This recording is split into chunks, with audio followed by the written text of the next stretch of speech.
Welcome back to The Observable Unknown. Tonight, we explore a question so ordinary it hides in plain sight. When you say you are carrying a burden, grasping an idea, or feeling weighed down, are you speaking figuratively, or are you describing something real? This interlude asks a precise question with far-reaching consequences. Is metaphor merely decorative language, or is it the mechanism through which human consciousness organizes meaning? In the 1980s, linguist George Lakoff and philosopher Mark Johnson proposed a claim that unsettled both philosophy and psychology.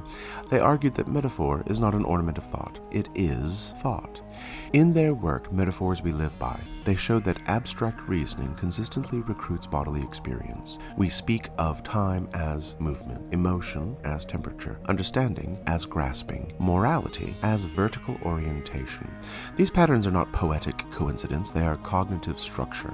The observable unknown here is quite subtle. Abstract meaning may never be abstract at all. In the early 2000s, experimental psychologist Raymond Gibbs tested whether metaphor activates sensory-motor systems. Participants read phrases such as grasp the concept or push the argument aside. Functional neuroimaging showed activation in motor regions associated with physical grasping and pushing. The brain did not treat metaphor as symbolic substitution, it treated it as embodied simulation. Language did not describe experience, it attempted to reenact it. At the University of California, Berkeley, cognitive scientist Jerome Feldman extended this work using computational neuroscience.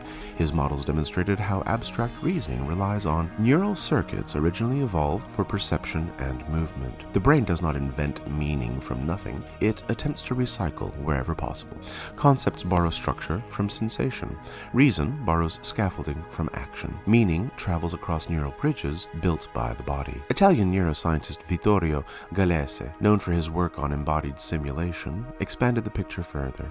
He proposed that shared metaphors synchronize social understanding. When groups use the same bodily metaphors, they align not only linguistically but neurologically. Empathy, narrative persuasion, and moral resonance all depend on this shared corporeal mapping. We do not merely understand one another through words, we coordinate through felt structure. This has consequences. Political language, religious imagery, therapeutic framing, even self-talk rely on metaphorical architecture. If life is framed as battle, the nervous system prepares for conflict. If it is framed as journey, endurance emerges. If it is framed as burden, fatigue will follow. The observable unknown is not metaphor itself, it is how rarely we choose it consciously. In meditation, ritual, and various trance states, metaphor often dissolves. Practitioners report direct sensation without narrative overlay. Neuroimaging studies of experienced meditators show reduced linguistic mediation and increased sensory coherence.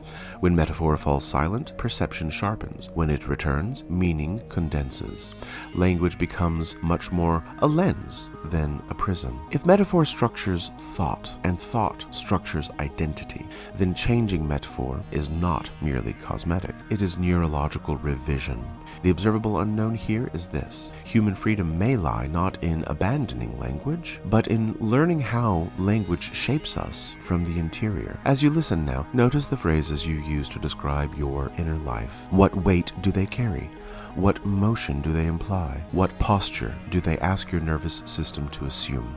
If this interlude stirred reflection, I would love to hear from you. You can write to me at drray@theobservableunknown.com or text your reflections or questions to 336-675-5836. And wherever you listen, please consider leaving a review or rating. Your words help this work reach those who are ready to think carefully, feel precisely, and speak clearly. Thank you for listening, for noticing, and for standing at the bridge between body and meaning. This has been The Observable Unknown.